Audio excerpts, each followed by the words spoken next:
좋은 아침입니다. 시편 48편 9절에서 14절 말씀 이어서 보도록 하겠습니다. 9절 하나님이여 우리가 주의 전 가운데에서 주의 인자심을 생각하였나이다. 하나님이여 주의 이름과 같이 찬송도 땅끝에 미쳤으며 주의 오른손에는 정의가 충만하였나이다. 주의 심판으로 말미암아 11절 주의 심판으로 말미암아 시온산은 기뻐하고 유다의 딸들은 즐거워할지어다. 네.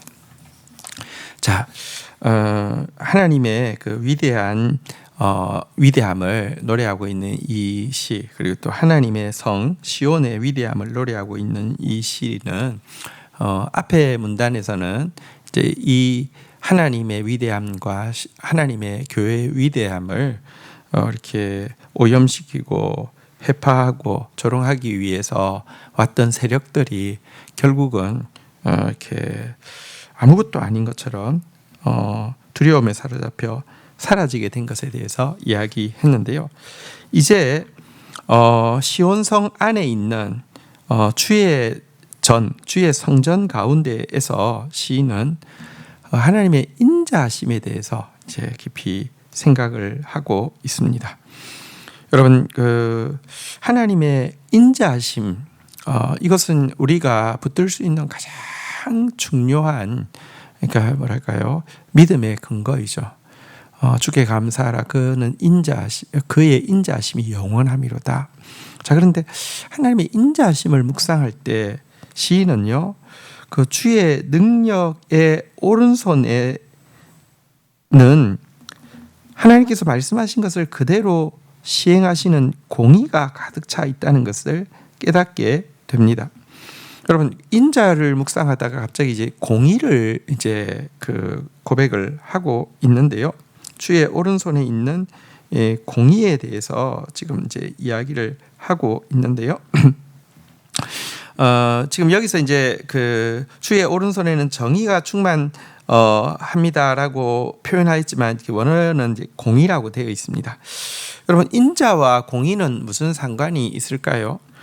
인자는 사랑이잖아요. 근데 성경에서 말하는 하나님의 인자하심 할 때 하나님의 인자하심은 구체적으로 무엇을 통하여 나타나냐고 하면 하나님께서 말씀하신 것을, 약속하신 것을 그대로 지키는 것을 통하여 하나님의 인자하심이 드러납니다.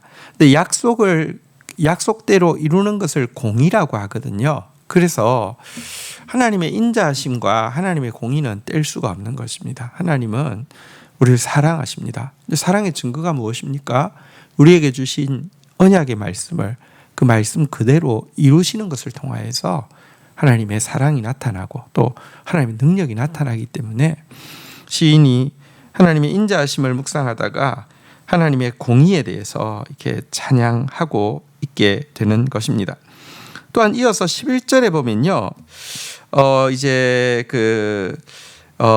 이 주님의 심판으로 말미암아 시온산은 기뻐하고 유다의 딸들은 즐거워한다, 이렇게 이야기했는데, 여기 이제 심판이란 사실은 이제 정의, 다시 말하면 미슈파트라는 단어와 심판이라는 단어는 이제 같은 이렇게 단어입니다.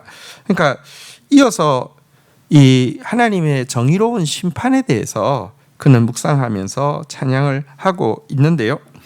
공의, 다시 말하면 약속의 말씀을 그대로 이루시는 것과 정의, 성경에서 말하는 정의는 약한 자를 돌아보고 억눌린 자를 자유케 하는 것을 이야기합니다. 이 일을 위해서 가장 중요한 게 하나님의 말씀대로 바르게 재판하는 것이 정의의 시연이죠.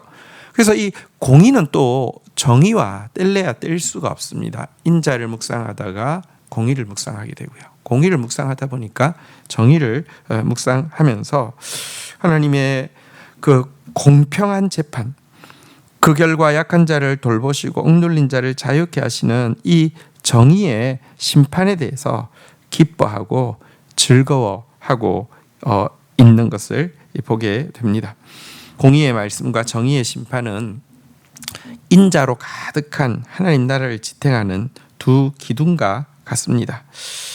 시인은 이 하나님의 인자, 하나님의 공의, 하나님의 정의를 묵상하면서 주의 높으신 이름과 주님을 찬양하는 소리가 땅끝까지 퍼진다라고 고백하고 있습니다. 여러분, 천국이 왜 아름다운 것입니까? 그분의 인자가 가득하기 때문입니다.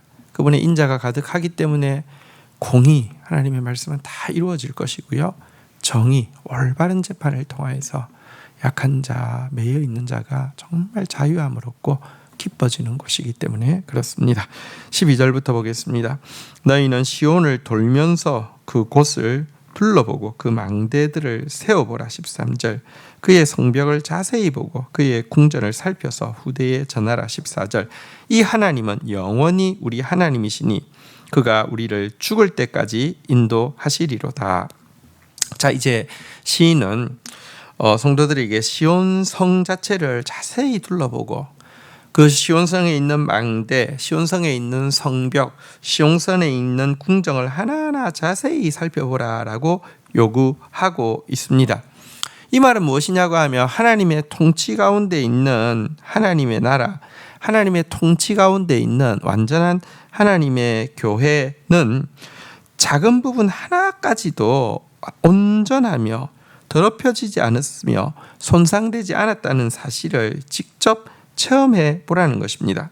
그리고 이렇게 시온 성을 자세히 둘러보라고 명한 가장 중요한 이유가 13절 하반부에 나와 있는데 이것을 후대에게 전수하라라고 이야기하고 있는 것입니다. 우리가 교회에 대해서요, 그냥 우리 부모님으로부터 그냥 교회 이런 곳이야 라고 전수받고 우리도 뭐 교회는 뭐 거기서 거기지 하고 한다고 하면요, 부모님 때는 혹시 이제 막 뜨거운 체험이 있어서 그냥 이렇게 자녀에게 그렇게 했는데 자녀 때는요 그냥 뭐 태어나면서부터 그랬으니까 하고 다닌 정도이지만 그 자녀 때에 가면 어떻게 되겠습니까? 신앙은 사라지게 됩니다. 또 우리 부모님 때가 분명히 뭔가 뜨거운 체험이 있었기 때문에 평생 믿음 생활한 거 맞는데요, 여러분, 하나님의 살아계심을 아는 단계와 그 다음에 거기서 머물러서는 안 되고요, 하나님의 그 이제 성소의 핵심에 지성소가 있고 지성소에 언약궤가 있잖아요. 말씀이 있잖아요.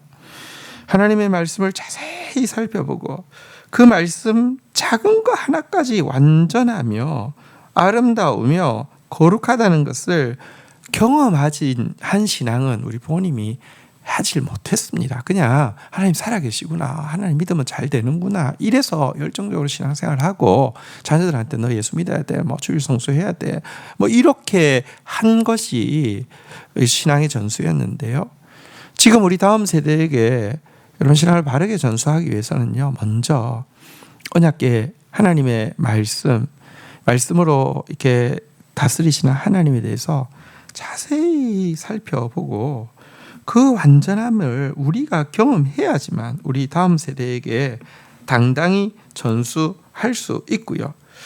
그럴 때에만 이 우리가 전수하는 믿음이 참된 믿음이기 때문에 다음 세대가 우리보다 더 하나님을 알게 될 것이고 하나님을 사랑하고 하나님으로 인하여서 행복한 세대가 될 수 있다는 것을 우리는 기억해야 합니다.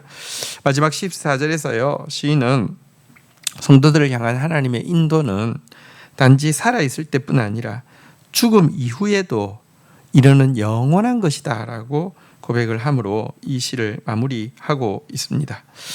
하나님은 영원토록 우리의 목자가 되십니다. 이와 같은 영원한 하나님의 인도를 믿는 하나님의 성도가 이 땅에서 해야 할 일은 그분을 예배하는 것입니다. 우리는 천국에서도 영원토록 그분을 예배할 것입니다.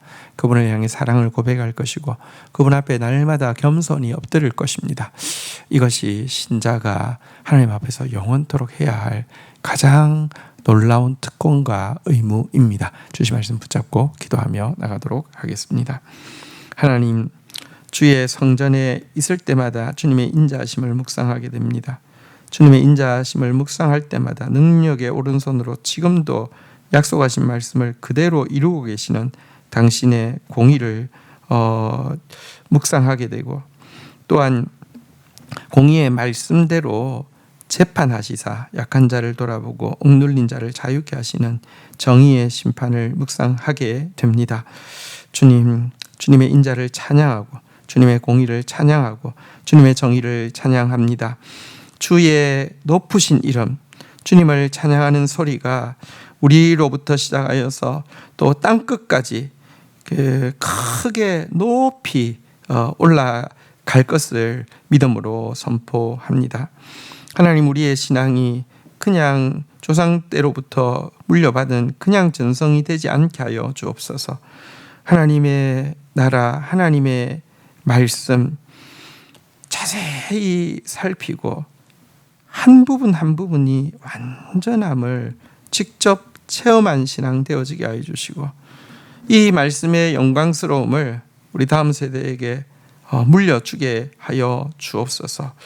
하나님, 살아서뿐 아니라 영원의 세계까지 우리를 인도하실 분은 주님밖에 없음을 고백합니다. 살아서 주의 음성을 듣고 주님을 사랑하며 주님 앞에 날마다 겸손한 자로서 매일 하나님 더 깊이 예배하는 그런 신자 되어질 수 있도록 저희들을 붙들어 주옵소서. 예수 그리스도의 이름으로 기도 올립니다. 아멘.